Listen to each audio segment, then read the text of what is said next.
Hallelujah, hallelujah, hallelujah. സാക്ഷ്യങ്ങളിലൂടെ നമ്മളോട് സംസാരിക്കുന്ന നന്ദി പറയുന്നു.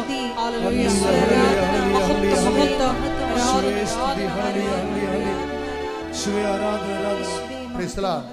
മെർലിൻ തോമസ് എന്ന് പറഞ്ഞൊരു മോള് സാക്ഷ്യം പറഞ്ഞു. നല്ല സാക്ഷ്യമാണ്. പെട്ടെന്ന് ആൾക്കാർ ആ സാക്ഷ്യം കൂടുതലുണ്ട്. 37,000 അപ്പോൾ ഈ മെർലിൻ പറയണത്, ഞാൻ നേരത്തെ ഉടമ്പടി എടുത്തതാണ്, പക്ഷെ വർക്കൗട്ട് ചെയ്തില്ലെന്ന് പറഞ്ഞു. ഞാൻ 22 മറ്റേ ഉടമ്പടി എടുത്തതാണ്. അപ്പോൾ 29 ഉടമ്പടി എടുത്തതെന്ന് പറയുമ്പോൾ ആ ഉടമ്പടിയിൽ വന്നിരിക്കുന്ന വിഷയം ഞാൻ പറഞ്ഞ് ഞങ്ങളെ ഡെൻഡലിലായിരുന്നു. പിന്നീട് ഈ നാട്ടുകാരാണേ, ചേർത്തലക്കാരാ, പക്ഷെ അവർ ഇംഗ്ലണ്ടിലാണ്.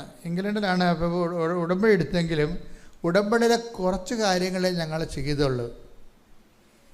അപ്പോൾ എന്തൊക്കെയാണ് ചെയ്തതെന്ന് നോക്കിയപ്പോൾ പറഞ്ഞു, ഞങ്ങൾ കുർബാന മുടക്കിയിട്ടില്ല, പിന്നെ എന്താണ്, കുടുംബ പ്രാർത്ഥനയും മുടക്കിയിട്ടില്ല, ബൈബിളും വായിച്ചിട്ടുണ്ട്. പക്ഷെ ഉടമ്പടി വർക്ക് ചെയ്തിട്ടില്ല. ഉടമ്പടി വർക്ക് ചെയ്യത്തില്ല. കാര്യം എന്താ, അത് നിങ്ങളെ ശ്വസിച്ചു എന്ന് പറഞ്ഞൊരു വലിയ കാര്യമുണ്ട്. നിങ്ങൾ ശ്വസിച്ചു, ശ്വസിച്ചില്ല നിങ്ങൾ ചത്തുപോയനോ. കുർബാന മുടക്കിയിട്ടില്ല, കുടുംബ പ്രാർത്ഥന മുടക്കിയിട്ടില്ല, ബൈബിൾ വായിച്ചെന്ന് വെച്ചാൽ അതിൻ്റെ അർത്ഥം എന്താണ്, നിങ്ങൾ ആത്മീയ ജീവിതം ശ്വസിച്ചു എന്നേ ഉള്ളൂ, അത്രയേ ഉള്ളൂ. ആരോഗ്യം വേറെയാണ്. ഭക്ഷണം കഴിക്കണമെങ്കിൽ മാത്രമേ ആരോഗ്യം ഉണ്ടാകത്തുള്ളൂ. മറ്റത് ശ്വാസോച്ഛ്വാസത്തിനാണ് ഈ കുർബാനയൊക്കെ വെച്ചിരിക്കുന്നത്. അപ്പോൾ ഇവർ പറയണത് അത് ഉടമ്പടിയിൽ അതുണ്ട്, അത് ശ്വസിക്കാൻ വേണ്ടി ഇട്ടിരിക്കുന്നതാണ്. നിങ്ങളെ ശ്വസിക്കാൻ വേണ്ടി ഇട്ടിരിക്കുന്നതാണ്, നിങ്ങളെ ബലം പ്രാപിക്കാൻ വേണ്ടി ഇട്ടിരിക്കുന്ന കണ്ടൻറ്റ് വേറെയാണ്. നിങ്ങൾ ശ്വസിക്കാൻ വേണ്ടി ഇട്ടിരിക്കുന്നത് എന്തൊക്കെയാണത്, കുർബാന മുടക്കരുത്, പിന്നെന്താ ചെയ്തിരിക്കണത്, കുടുംബ പ്രാർത്ഥന മുടക്കരുത്, പിന്നെന്താണ്, ബൈബിൾ വായിക്കണം. അതിപ്പോൾ നിങ്ങൾ ഉടമ്പടി എടുത്തില്ലെങ്കിൽ ചെയ്യണമല്ലോ. ഒരു കത്തോലിക്ക മസ്റ്റായിട്ട് ചെയ്യേണ്ടത്, ഉടമ്പടി എടുത്തില്ലെങ്കിൽ ചെയ്യണം. മറ്റ് ഡിനോമിനേഷൻ ഉള്ളവർ അവരുടെ രീതിയിലുള്ള സഭയിൽ അവരുടെ നിയമം അനുസരിച്ച്, ആ സഭയുടെ നിയമം അനുസരിച്ച് നമ്മൾ ജീവിക്കണത്. അപ്പോഴേ അത് ശ്വാസോച്ഛ്വാസം മാത്രമേ ഉള്ളൂ. ഉടമ്പടിയിൽ എക്സ്ട്രാ വന്നിരിക്കണത് എന്താ, കാരുണ്യ പ്രവൃത്തി. പിന്നെ അത് വന്നിരിക്കണത് എന്താണ്, ഈ ബലം പ്രാപിക്കാൻ വേണ്ടി വന്നിരിക്കുന്നതും പ്രതിരോധ ശേഷിക്ക് വേണ്ടി വന്നിരിക്കുന്നതും. ഇപ്പോൾ കാരുണ്യ പ്രവൃത്തി പ്രതിരോധ ശേഷിക്ക് വേണ്ടി വന്നിരിക്കുന്നതാണ്. അതുപോലെ തന്നെ ഇവാഞ്ചലൈസേഷൻ, വിശ്വാസ കൈമാറ്റം എന്തിനു വന്നിരിക്കുന്നതാണ്, അത് ബലം പ്രാപിക്കാൻ വേണ്ടി, ആത്മീയ ബലം പ്രാപിക്കാൻ വേണ്ടി വന്നിരിക്കുന്നതാണ്. അപ്പം മെർലിൻ പറഞ്ഞത് എന്താണ്, ഞങ്ങൾ കുർബാന മുടക്കണില്ലായിരുന്നു, അതുപോലെ തന്നെ ബൈബിൾ വായന മുടക്കിയിട്ടില്ല, ഞങ്ങൾ അതുപോലെ തന്നെ കുടുംബപ്രാർത്ഥന മുടക്കിയിട്ടില്ല, പക്ഷേ ഉടമ്പടി വർക്കൗട്ട് ചെയ്തിട്ടില്ല. അവസാനം ഇംഗ്ലണ്ടിൽ ഇങ്ങനെ ജീവിക്കുന്ന സമയത്ത് അവിടുത്തെ സിറ്റുവേഷൻസ് കൊണ്ടാണ് ഇത് ചെയ്യാൻ പറ്റാതെ വന്നതെന്നാണ് അവർ പറയണത്. അവർ ഉടമ്പടി എടുക്കാതെ കൊണ്ടാണ് അവർ ചെയ്യുക. ഉടമ്പടി എടുക്കുമ്പോൾ നിങ്ങൾ ഓർക്കും, ഇത് എങ്ങനെയെങ്കിലും ഒക്കെ ഇതിൻ്റെയൊക്കെ ഓരോ കാര്യങ്ങളൊക്കെ ഈ സാമ്പിൾ എടുക്കുമല്ല. ഞാൻ പണ്ട് ജയിലിൽ പ്രാർത്ഥിക്കാൻ പോയപ്പോൾ 12:30 മണിയായിരുന്നു. അപ്പോൾ ജയിലിലെ ഒരു സൂപ്രണ്ടാണ്, അങ്ങനെ DSP റാങ്കിലുള്ള ആളാണെന്ന് തോന്നണം. അദ്ദേഹത്തിൻ്റെ മുമ്പിൽ പോലീസുകാർ സാമ്പാറും സദ്യയും കൊണ്ടുവന്ന് വെക്കും. അപ്പോൾ അയാൾ ഒരു പാത്രം ഉണ്ടല്ലോ, ഒരു പാത്രത്തിൽ തന്നെ പല പല പാത്രങ്ങളില്ലേ, കറികളൊക്കെ അല്ല, അതിൽ നിന്നെല്ലാം അയാൾ ഓരോ നുള്ളിലെടുത്തിട തിന്നും. എന്നിട്ട് അയാൾ അടുത്ത പോലീസുകാരന് കൊടുക്കും, അയാൾ കൊണ്ട് പ്രതികൾക്ക് കൊടുക്കും. ഇയാൾ കഴിക്കാതെ കൊടുക്കത്തില്ല. കാര്യം ഇതിൻ്റെ അകത്ത് വിഷമില്ല എന്ന് ഉറപ്പ് വരുത്താൻ വേണ്ടിയാണ് ഈ ജയിലിൽ അങ്ങനെ ചെയ്യണത്. അപ്പോൾ ഞാൻ നോക്കിയപ്പോൾ 12 പാത്രം കൊണ്ടുവന്ന് 12 പ്രതികൾ അവിടെ കിടപ്പുണ്ട് ജയിലിൽ. 12 പാത്രം കൊണ്ടുവന്നിട്ട് ഈ SP-ക്ക് കൊടുക്കും. അദ്ദേഹം അവിടെ നിന്ന് അത് കഴിക്കും. അതിങ്ങനെ ഓരോ നുള്ളെടുത്ത് കഴിക്കണത്, എല്ലാത്തിൽ നിന്നും എടുക്കും അയാൾ. അപ്പം ഞാനിവിടെ ഇരിപ്പുണ്ട്, ഈ കാഴ്ചയും കണ്ടുണ്ട്. ഇതുപോലെ സാമ്പിൾ കഴിക്കണ അദ്ദേഹം. നിങ്ങൾ ഉടമ്പടിയുടെ സാമ്പിൾ എടുക്കുന്ന ആൾക്കാരാണ് പല ആൾക്കാരും, വർക്കൗട്ട് ചെയ്യത്തില്ല ഉടമ്പടി സാമ്പിള്. അപ്പം ദൈവത്തിനെ നിങ്ങൾ ബോധ്യപ്പെടുത്തേണ്ടത് നിങ്ങൾ ഉടമ്പടിയിലാണെന്ന് ബോധ്യപ്പെടുത്തണം. മെർലിന് സംഭവിച്ച കാര്യം, മെർലിൻ ഇതിൻ്റെ സാമ്പിൾ എടുത്ത് ഉപയോഗിക്കുന്നു. കാരുണ്യപ്രവൃത്തി ഇല്ല, എവാഞ്ചലൈസേഷൻ ഇല്ല. അതൊക്കെ ഇതിൻ്റെ അകത്ത് ഇത്തിരി കഷ്ടപ്പെട്ട പണികളാണ്. അപ്പോൾ അതെന്തുകൊണ്ട് ശ്വാസോച്ഛ്വാസം മാത്രമേ ഉള്ളൂ. കുർബാനയുണ്ട്, കുടുംബ പ്രാർത്ഥനയുണ്ട്, ജപമാല കുടുംബ പ്രാർത്ഥനയുണ്ട്, കുർബാനയുണ്ട്, വചന വായനയുണ്ട്. അപ്പോൾ ശ്വാസോച്ഛ്വാസമുണ്ട്, അത്രേ ഉള്ളൂ കാര്യങ്ങൾ. അത് വർക്കൗട്ട് ചെയ്യത്തില്ല. എന്തു ചെയ്യും? പ്രതിരോധം നഷ്ടപ്പെട്ട കാരണം നമ്മൾ ഈ കാരുണ്യപ്രവൃത്തി പ്രതിരോധമാണ് ഉച്ചരിക്കുന്നത്. പ്രതിരോധം നഷ്ടപ്പെട്ട കാരണം നമുക്ക് സെക്യൂരിറ്റി പോകും. ഇപ്പം നമുക്ക് നമ്മുടെ ബോഡിയിൽ വേറെ അണുക്കൾ കയറാതിരിക്കാൻ വേണ്ടി നമ്മുടെ ബോഡിയിൽ തന്നെ പ്രതിരോധ അണുക്കളുണ്ടല്ലോ, അതിനെ ബൂസ്റ്റ് ചെയ്യാനാണല്ലോ നമ്മൾ ഓരോ ഭക്ഷണമൊക്കെ കഴിക്കണത്. അപ്പോൾ അത് കാരുണ്യപ്രവൃത്തി അതിൻ്റെ അകത്തുള്ളത്. അപ്പോൾ കാരുണ്യപ്രവൃത്തിയുടെ പ്രതിരോധം ഇല്ലാഞ്ഞ കാരണം ഓട്ടോമാറ്റിക്കായിട്ട് എന്ത് സംഭവിച്ചു? ഇങ്ങനെ വെൽ ടു ഡു ഫാമിലി ആയിരുന്ന ആളുകളുടെ ജോലി അങ്ങോട്ട് നഷ്ടപ്പെട്ടു.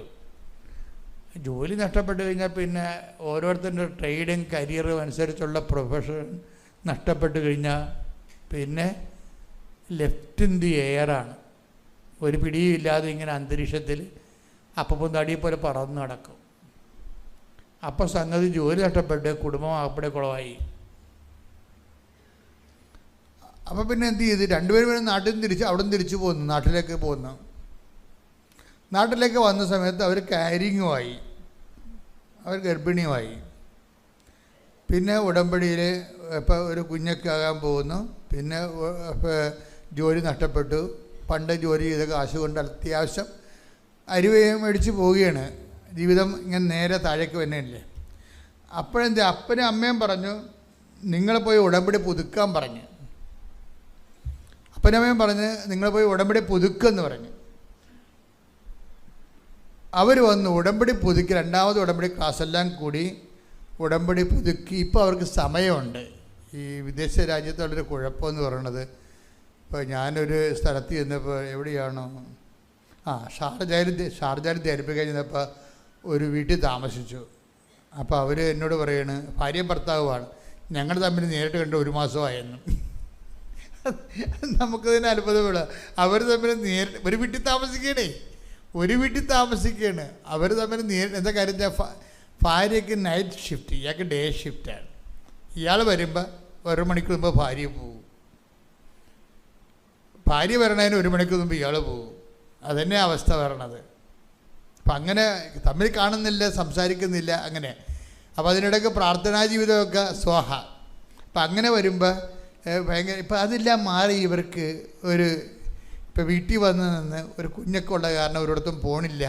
പിന്നെ അങ്ങനെ വന്നപ്പോൾ കുറച്ച് സമയമൊക്കെ കിട്ടിയപ്പോൾ അപ്പനമ്മയും പറഞ്ഞ്, നിങ്ങളിനി രക്ഷപ്പെടണമെന്നുണ്ടെങ്കിൽ ഉടമ്പടി പുതുക്കണമെന്ന് പറഞ്ഞു.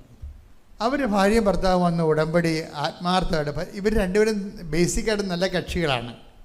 അവർക്കങ്ങനെ വീണ് പോയാൽ പിന്നെ ഒത്തിരി തിരിച്ച് നടക്കേണ്ട കാര്യമില്ല. അവരെ ബേസിക്കായിട്ട് ഒരു കാത്തലിക് സ്പിരിറ്റുള്ള ആൾക്കാരെ കാരണം വീണ് കഴിഞ്ഞാൽ അവർക്ക് അല്പം നടക്കുമ്പോൾ തന്നെ ആ സ്പോട്ടിലെത്തും. ചിലർക്ക് വീണ് കഴിഞ്ഞാൽ പിന്നെ നമ്മൾ മണിക്കൂറോളം കിലോമീറ്ററോളം നടന്ന് തിരിച്ച് നടക്കേണ്ടി വരും. ഇതങ്ങനെ അത്രയില്ല. അവർ വന്നു, അവർ ക്ലാസ്സെല്ലാം കേട്ടു. ക്ലാസ്സെല്ലാം കേട്ട് അവർക്ക് മനസ്സിലായി ഇതിനകത്ത് ഇവാഞ്ചലൈസേഷനാണ് എക്സ്ട്രാ ഉള്ളത്. തങ്ങളത് ചെയ്തിട്ടില്ല.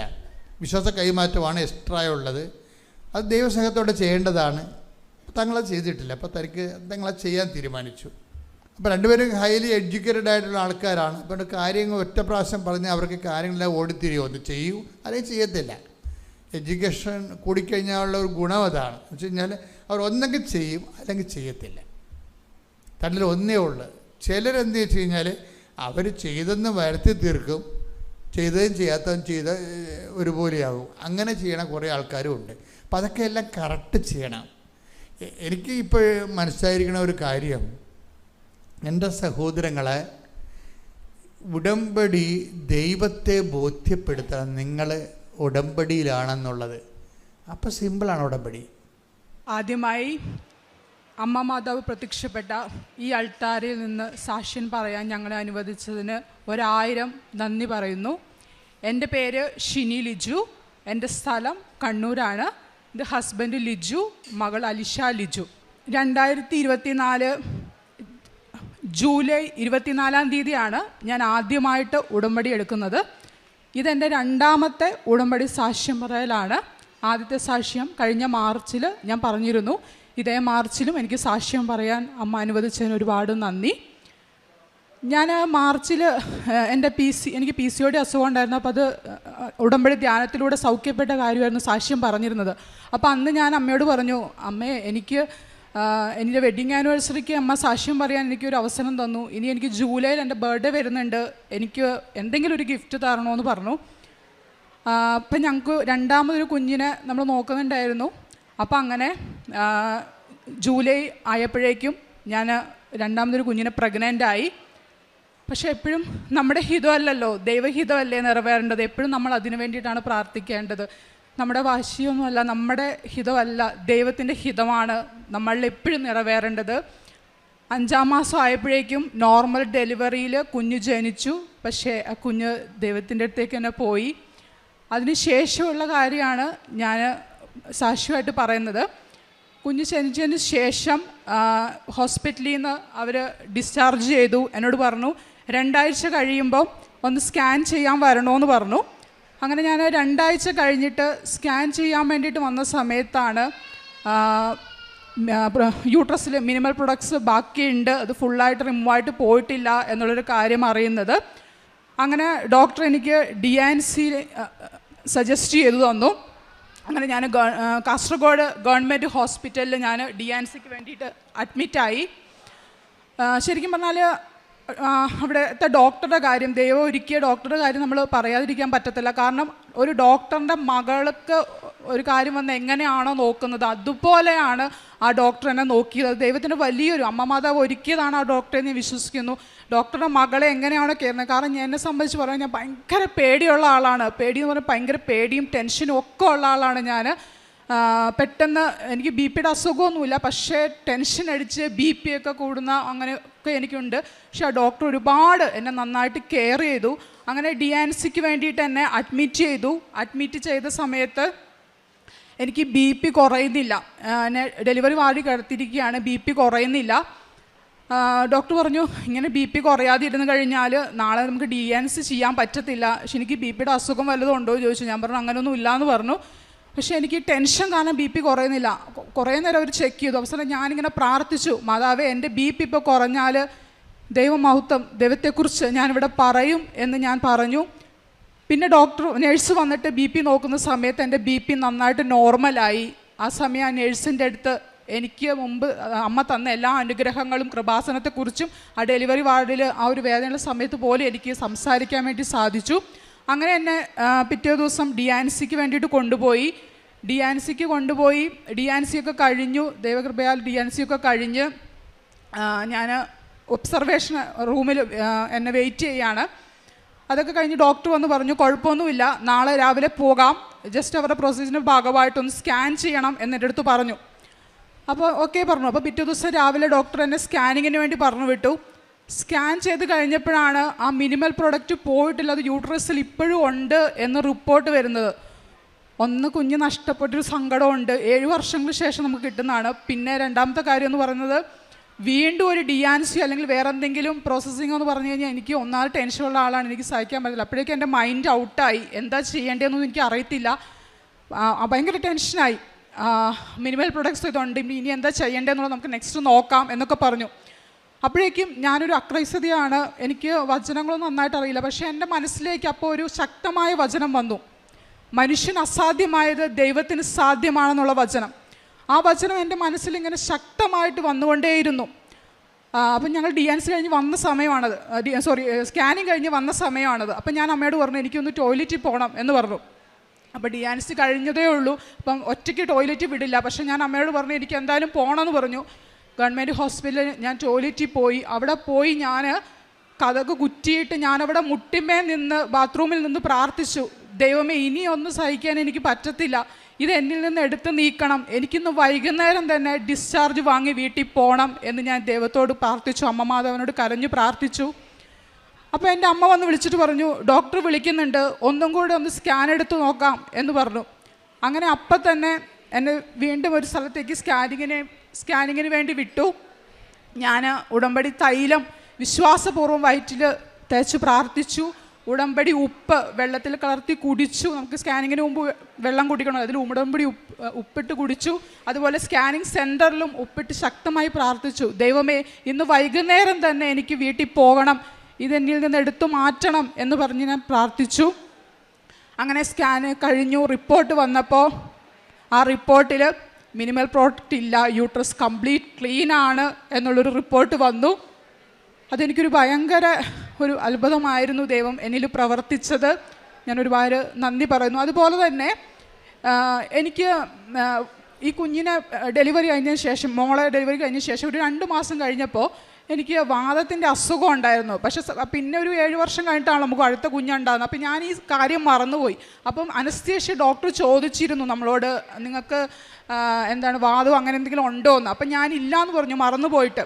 അപ്പോൾ DNC കഴിഞ്ഞ് എന്നെ കിടത്തിയതിന് ശേഷം എൻ്റെ കാലൊക്കെ ഇങ്ങനെ മരവിക്കുവാനും ഞാൻ കാല് മുതൽ മേളിലേക്ക് ഇങ്ങനെ തളർന്നു പോകാനും ഒക്കെ ഇങ്ങനെ എനിക്ക് തുടങ്ങി. എനിക്ക് സത്യമായിട്ട് തീരെ വയ്യാതായി, എനിക്കെന്തോ സംഭവിക്കാൻ പോകുന്ന പോലെ എനിക്കായി.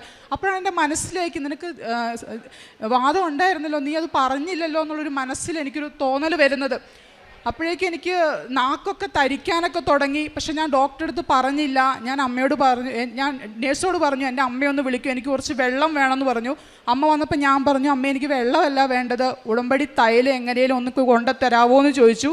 അമ്മ കൊണ്ടുതന്ന് എൻ്റെ കാലിലൊക്കെ തൂത്ത് പ്രാർത്ഥിച്ചു. പക്ഷെ തരിപ്പ് കുറഞ്ഞില്ല. അതിനുശേഷം ഞാൻ വീണ്ടും ശക്തമായി പ്രാർത്ഥിച്ചു. വീണ്ടും എണ്ണ തൂത്ത് വിശ്വാസത്തോടു കൂടി പ്രാർത്ഥിച്ച് ഞാൻ പറഞ്ഞു, മാതാവേ, കാരണം അത്രയും നാക്കൊക്കെ കുഴഞ്ഞ് ഒരു രൂപത്തിലായി. ഞാൻ പറഞ്ഞു, മാതാവേ, എനിക്ക് കുഞ്ഞൊരു മോളാണുള്ളത്, ഈ സമയത്ത് അവൾക്ക് അമ്മ എത്രത്തോളം പ്രിയമായിട്ടാണെന്ന് അവൾക്ക് അറിയാം, എന്നെ നീ കാത്തോളണം, എൻ്റെ മോൾക്ക് എന്നെ തിരിച്ചു കൊടുക്കണം എന്ന് പറഞ്ഞ് ഞാൻ പ്രാർത്ഥിച്ചു. അത് കഴിഞ്ഞപ്പോഴേക്കും അതെല്ലാം സുഖമായി. എനിക്ക് എൻ്റെ ആ ഒരു തരിപ്പും കാര്യങ്ങളൊക്കെ നോർമലായി. എനിക്ക് നോർമൽ ഇതിലേക്ക് വന്നു. അതുപോലെ തന്നെ ഞാൻ DNC കഴിഞ്ഞ് കിടക്കുന്ന സമയത്ത് ഞാൻ സ്വപ്നം കാണുകയല്ല, ശരിക്കും ഇങ്ങനെ കാണുകയാണ് ഒരു പഴയ ഒരു കഥക്. ആ കഥകിൽ മുൾക്കിരീടം ചൂടിയ ഒരു ഈശോയുടെ ഒരു രൂപം, മുൾക്കിരീടം ചൂടി ഇങ്ങനെ ചോര വാർന്ന ഒരു ഈശോയുടെ രൂപം. ആ ഈശോയുടെ ഈ സൈഡിൽ കൂടെ ഒരു കട്ട ബ്ലഡ് കട്ട ഇങ്ങനെ ഒലിച്ചു പോവുകയാണ്. അപ്പോൾ ആ സമയത്ത് എനിക്കത് മനസ്സിലായില്ല അതെന്താണെന്നുള്ളത്. പക്ഷേ എനിക്ക് എൻ്റെ സ്കാനിങ് റിപ്പോർട്ട് വന്നപ്പോഴാണ് എനിക്ക് മനസ്സിലായത് അത് ഈശോ എൻ്റെ ഉള്ളിലുള്ള മിനിമൽ പ്രോഡക്ട്സ് അത് എടുത്തു കളഞ്ഞതാണ് എന്നുള്ളൊരു ബോധ്യം എനിക്കുണ്ടായത്. അതേപോലെ തന്നെ ഈ ഒരു പ്രഗ്നൻസി ടൈമിൽ എന്നെ ശക്തമാക്കുവാൻ വേണ്ടിയിട്ട്, എൻ്റെ മനസ്സിനെ ബലപ്പെടുത്തുവാൻ വേണ്ടിയിട്ട് അമ്മ മാതാവ് തിരിയിൽ അമ്മയുടെ രൂപം ഞങ്ങൾക്ക് പ്രത്യക്ഷപ്പെടുകയുണ്ടായി. ഇതാണ് എൻ്റെ ആദ്യത്തെ സാക്ഷ്യം എന്ന് പറയുന്നത്.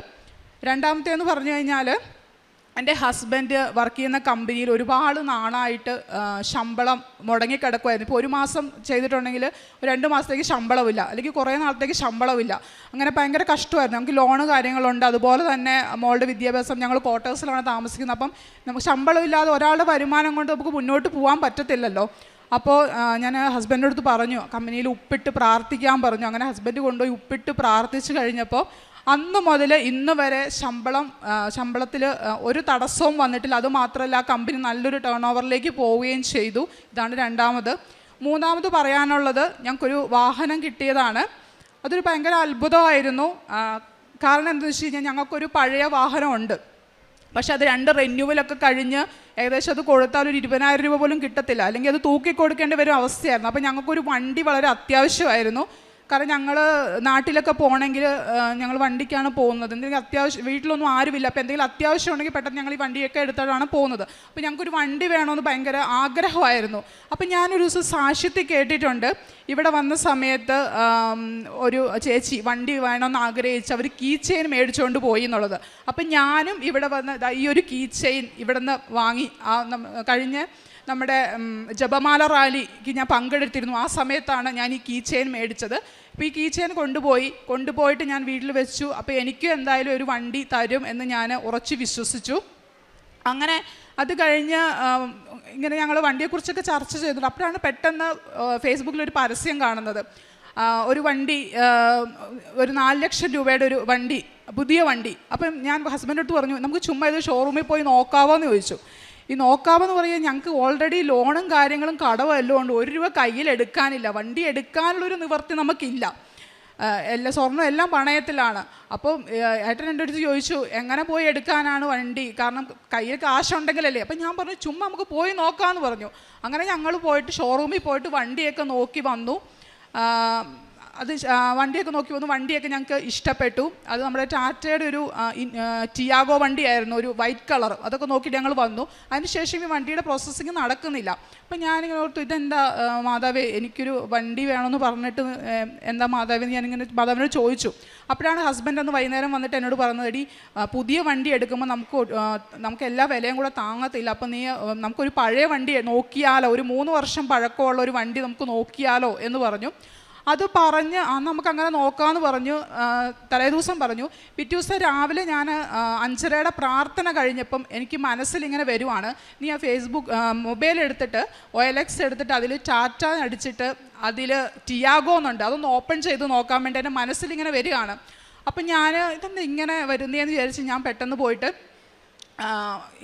OLX ഓപ്പൺ ചെയ്ത് ഞാൻ നോക്കിയപ്പം 4 ലക്ഷം രൂപയ്ക്ക് ഇതേ ടിയാഗോ വണ്ടി അവിടെ കിടക്കാണ്, റെഡ് കളറ്. അപ്പോൾ ഞങ്ങൾക്ക് വണ്ടിയെക്കുറിച്ചൊന്നും അറിയത്തില്ല. അപ്പോൾ മാതാവ് ആദ്യം ഷോറൂമിൽ കൊണ്ടുപോയിട്ട് ഈ വണ്ടി ഞങ്ങൾക്ക് കാണിച്ചു തരികയാണ്, ഇതാണ് നിങ്ങൾ എടുക്കേണ്ട വണ്ടി എന്ന് കാണിച്ചു തരികയാണ്. അപ്പോൾ ഈ 4 ലക്ഷം രൂപ, അപ്പോൾ ഞങ്ങൾ 4 ലക്ഷം രൂപ എങ്ങനെയായിട്ടാണ് ഒപ്പിക്കുക? അപ്പോൾ ഞങ്ങൾ നമ്മുടെ പഴയ വണ്ടി ഓൾറെഡി കൊടുത്തു കഴിഞ്ഞാൽ ഒന്നും കിട്ടത്തില്ലെന്ന് പറഞ്ഞു. അതുപോലെ തന്നെ കുറച്ച് PF, പിന്നെ ഒരു LIC അതൊക്കെ വെച്ചിട്ട് നമുക്ക് കടവില്ല, കാരണം ഓൾറെഡി കടമുണ്ട്, ഇനി ഒരു കടം വരുത്തി വെക്കാൻ പറ്റത്തില്ല, എങ്ങനെ എടുക്കും എന്ന് ആലോചിച്ചു. അപ്പോൾ 4 ലക്ഷമൊക്കെ കുറച്ച് നമ്മളെ സംബന്ധിച്ച് ഒരു അധിക ഇത് തന്നെയാണ്. അപ്പോൾ അങ്ങനെ പ്രാർത്ഥിച്ചു. പക്ഷെ ഞങ്ങൾ കോണ്ടാക്റ്റ് ചെയ്തപ്പോൾ അവർ പറഞ്ഞു 375-ന് നിങ്ങൾ ആ വണ്ടി എടുത്തു എന്ന് പറഞ്ഞു. അതുമാത്രമല്ല, ഒരു വിലയും കിട്ടില്ല എന്ന് പറഞ്ഞാൽ ഞങ്ങളുടെ പഴയ വണ്ടി 47,000 രൂപയ്ക്ക്, അത് 2 റിന്യൂവൽ കഴിഞ്ഞ് ഒരുപാട് കംപ്ലയിൻ്റ് ഉണ്ട്, അത് കൊടുക്കാൻ നമുക്ക് സാധിച്ചു. അങ്ങനെ നമുക്കനുസരിച്ചൊരു കടവോ കാര്യങ്ങളോ ഇല്ലാതെ ഞങ്ങളുടെ ഒരു ബഡ്ജറ്റിൽ, അതും ഫുൾ ഓപ്ഷൻ വണ്ടിയായിട്ട് വെറും 35,000 കിലോമീറ്റർ മാത്രം ഓടി ഫുൾ ഓപ്ഷൻ വണ്ടിയായിട്ട്, നല്ല പുതിയ വണ്ടി എന്ന് തന്നെ പറയാം. അവരത് ഓടിച്ചിട്ടില്ല, അത് അയാളൊരു പട്ടാളക്കാരനായിരുന്നു, ഈ വണ്ടിയൊന്നും ഓടിച്ചിട്ടില്ല അയാൾ. അപ്പം അങ്ങനെ ഒരു പുതിയ വണ്ടി, ശരിക്കും പറഞ്ഞാൽ പുതിയ വണ്ടി ഞങ്ങൾക്ക് അമ്മ മാതാവ് തന്ന് അനുഗ്രഹിച്ചു. ഇതാണ് ഞങ്ങളുടെ വണ്ടിയുടെ താക്കോല്, ഞാൻ മേടിച്ച കീ ചെയിൻ. ഇത് ഞങ്ങൾ വണ്ടി കൊണ്ടുവരാൻ പറ്റിയില്ല, താക്കോൽ എൻ്റെ അമ്മയ്ക്ക് സമർപ്പിക്കാൻ വേണ്ടിയിട്ട് കൊണ്ടുവന്നതാണ്. വണ്ടിയുടെ പേരിനൊരു കാര്യമുണ്ട്. ഞാൻ പറഞ്ഞിരുന്നു, അമ്മ ഞങ്ങൾക്ക് വണ്ടി തന്നാൽ ഞങ്ങൾ കൃപാവരം എന്ന് വണ്ടിക്ക് പേരിടാം എന്ന് ഞാൻ മനസ്സിലിങ്ങനെ പറഞ്ഞിരുന്നു.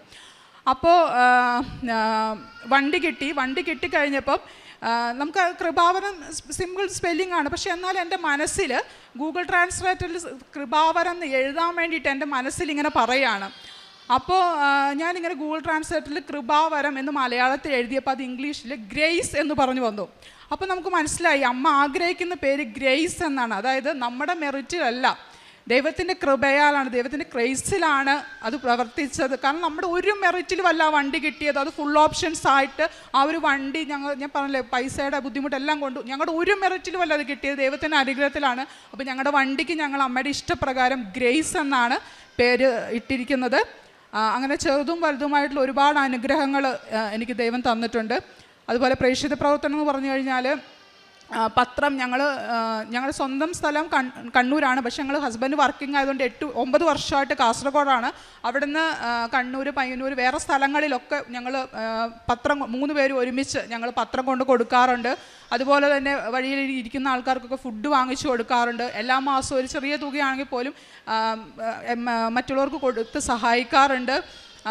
അങ്ങനെ നമ്മളെക്കൊണ്ട് പറ്റുന്ന എല്ലാ സഹായം ചെയ്യാറുണ്ട്. അതേപോലെ തന്നെ ഉടമ്പടി ധ്യാനം, അതുപോലെ തന്നെ അച്ഛൻ്റെ രാവിലത്തെ ഡെയിലി ബ്ലെസ്സിങ്, പിന്നെ നമ്മുടെ സാക്ഷ്യം, എല്ലാം ബൈബിൾ വായന, എല്ലാം ഇതുവരെ ഉടമ്പടി എടുത്ത് ഇതുവരെ ഞാൻ മുടക്കിയിട്ടില്ല. അത് എന്ത് സാഹചര്യങ്ങളാണെങ്കിൽ പോലും, ഈ ട്രാവലിങ്ങിലാണെങ്കിൽ പോലും ഞങ്ങൾ വണ്ടി നിർത്തിയിട്ട് പ്രാർത്ഥിച്ച സാഹചര്യങ്ങളൊക്കെ ഉണ്ടായിട്ടുണ്ട്. അതുപോലെ തന്നെ 3-4 പേരെ കൊണ്ട് എനിക്ക് ഉടമ്പടി എടുപ്പിക്കാൻ സാധിച്ചു. അതേപോലെ തന്നെ ദൈവത്തെക്കുറിച്ച് ഒരുപാട് പേർക്ക്, എനിക്ക് അറിയാവുന്ന ആൾക്കാരുടെ എന്തെങ്കിലും ഒരു ചെറിയ അവസരം കിട്ടിക്കഴിഞ്ഞാൽ ഞാൻ അവിടെ ദൈവത്തെക്കുറിച്ച് പറയും. അങ്ങനെ ഒരുപാട് അനുഗ്രഹങ്ങൾ എനിക്കും എൻ്റെ കുടുംബത്തിനും അമ്മ മാതാവിൻ്റെ മധ്യസ്ഥത്തിലൂടെ ഈശോ ഞങ്ങൾക്ക് നൽകിയിട്ടുണ്ട്. ഇതിനെല്ലാം ഓർത്ത് നന്ദി പറഞ്ഞുകൊള്ളുന്നു. ഈശോ മിശിഹായ്ക്ക് സ്തുതിയായിരിക്കട്ടെ. അമ്മ മാതാവിനും തിരുക്കുമാരനും 1000 നന്ദി. എൻ്റെ പേര് ഷിലു ജോഷി. ഇതെൻ്റെ ആൻറ്റി സീമ. ഇതെൻ്റെ മോനാണ് റയാൻ ജോസഫ് ജിനോ. ഞാൻ 2022 ഉടമ്പടി എടുക്കുന്നത്. 23 6-ാം മാസം ഞാൻ ആദ്യമായിട്ട് ഉടമ്പടി എടുക്കുന്നത് ഞാനൊരു നേഴ്സായിരുന്നു. അപ്പോൾ എനിക്ക് പുറത്തേക്ക് പോകാൻ വേണ്ടിയിട്ട് ഞാൻ ഇവിടെ ഉടമ്പടി എടുത്ത് പ്രാർത്ഥിച്ചിരുന്നു. അങ്ങനെ ഞാൻ ന്യൂസിലൻഡിലേക്ക് പോയി. അതിൻ്റെ സാക്ഷ്യം ഞാൻ ഓൾറെഡി പറഞ്ഞതായിരുന്നു. ഇതെൻ്റെ രണ്ടാമത്തെ സാക്ഷ്യമാണ്. എൻ്റെ വിവാഹം 2024 മെയ് 16 ആയിരുന്നു. ഞാനും എൻ്റെ ഹസ്ബൻഡും കല്യാണത്തിന് മുന്നേ മുതൽ ഉടമ്പടിയിൽ ജീവിക്കുന്നവരായിരുന്നു. ഞങ്ങൾ കുടുംബ പ്രാർത്ഥന മുടങ്ങാതെ ചൊല്ലുമായിരുന്നു. പറ്റാവുന്ന ദിവസങ്ങളിലെല്ലാം പള്ളിയിൽ പോകുമായിരുന്നു. ഉടമ്പടി പ്രാർത്ഥനകൾ രാവിലെയും വൈകുന്നേരവും മുടങ്ങാതെ ചെല്ലുന്നവരായിരുന്നു. 2025 ഫെബ്രുവരി മാസത്തിൽ ഞാൻ പ്രഗ്നൻ്റായി. എല്ലാം നോർമലായി പോവുകയായിരുന്നു. 5-ാം മാസം ഒരു സ്കാൻ ഉണ്ടായിരുന്നു. ആ സ്കാനിൽ ബേബിയുടെ യൂട്രൈൻ ആർട്ടറി ഡോപ്ലറിൻ്റെ റിസൾട്ടിൽ വേരിയേഷൻ ഉണ്ടായിരുന്നു. ഫ്ലോ റേറ്റ് കുറവായിരുന്നു. അതുപോലെ സ്റ്റൊമക്കിൻ്റെ സൈസും വേരിയേഷൻ ഉണ്ടായിരുന്നു. സൈസ് കുറവായിരുന്നു. അപ്പോൾ ഞങ്ങളോട് ഡോക്ടേഴ്സ് പറഞ്ഞു, എപ്പോൾ വേണമെങ്കിലും ബേബിയുടെ ഗ്രോത്ത് ഡ്രോപ്പ് ഡൗൺ ആകാം. അങ്ങനെ ഇടയ്ക്ക് വെച്ച് ബേബിയുടെ ഗ്രോത്ത് ഡ്രോപ്പ് ആകുവാണെങ്കിൽ നമ്മൾ 34th വീക്കിൽ ബേബീനെ പുറത്തെടുക്കുന്നതായിരിക്കും എന്ന് പറഞ്ഞു. അപ്പോൾ ഞങ്ങൾ വീട്ടിൽ തിരിച്ചു വന്നു. ഭയങ്കരമായിട്ട് സങ്കടപ്പെട്ടായിരുന്നു ആ ദിവസങ്ങളിൽ. പക്ഷെ ഞങ്ങൾ ഉടമ്പടികൾ ഉറച്ച് വിശ്വസിച്ചു. ഉടമ്പടി നേർച്ച വസ്തുക്കൾ ഉപയോഗിച്ച് പ്രാർത്ഥിച്ചു. ഭക്ഷണത്തിൽ ഉടമ്പടി ഉപ്പിട്ട് ഞങ്ങൾ വിശ്വാസ പ്രമാണം ചൊല്ലി കഴിച്ചു. ഉടമ്പടി തൈലം പ്രഗ്നൻ്റായ അന്ന് മുതൽ വയറ്റിൽ കുരിശ് വരച്ച് ഞങ്ങൾ പ്രാർത്ഥിക്കുമായിരുന്നു. അത് കണ്ടിന്യൂ ചെയ്തുകൊണ്ടിരുന്നു. ഡെയിലി ബ്ലെസ്സിങ് പ്രാർത്ഥനയിൽ കൂടുമായിരുന്നു. ഉടമ്പടി ധ്യാനങ്ങൾ ഞങ്ങൾ ആഴ്ചയിൽ കൂടുമായിരുന്നു. കാരുണ്യ പ്രവർത്തികളായിട്ട് ഞങ്ങൾ അവിടെ ആയിരുന്നതുകൊണ്ട് ഇവിടെ നാട്ടിലേക്ക് ഓർഫനേജിൽ ഞങ്ങൾ പൈസ അയച്ചു കൊടുക്കുമായിരുന്നു. അതുപോലെ അമ്മയും അപ്പയും ഒരു തവണ ഞങ്ങൾ ന്യൂസിലൻഡിൽ വിസിറ്റിന് വന്നപ്പോൾ അവരോട് പറഞ്ഞ് ഞങ്ങൾ പത്രം വാങ്ങിപ്പിച്ചു. എന്നിട്ട് അവിടുത്തെ ഇടവകയിലും മറ്റാളുകളുടെ ഞങ്ങളുടെ വീടിൻ്റെ അടുത്തുള്ള വീടുകളിലെല്ലാം കൊണ്ടുപോയി ഞങ്ങൾ കൃപാസന മാതാവിനെക്കുറിച്ച് പറഞ്ഞ് ഞങ്ങൾ കൊടുത്തിട്ടുണ്ട്. അങ്ങനെ ഞങ്ങൾ പ്രാർത്ഥനയിൽ ഞങ്ങൾ ഉറച്ച് വിശ്വസിച്ചു. ബേബിയുടെ ഗ്രോത്ത് ഒരിക്കലും ഡ്രോപ്പ് ഡൗൺ ആകില്ല. കൃപാസന മാതാവ് ഞങ്ങൾക്ക് വേണ്ടി അത്ഭുതം പ്രവർത്തിക്കുമെന്ന് വിശ്വസിച്ചുകൊണ്ട് തന്നെ ഞങ്ങൾ മുൻപോട്ട് പോയി. അങ്ങനെ 7th മന്തിൽ ഒരു സ്കാൻ ഉണ്ടായിരുന്നു, ഗ്രോത്ത് സ്കാൻ.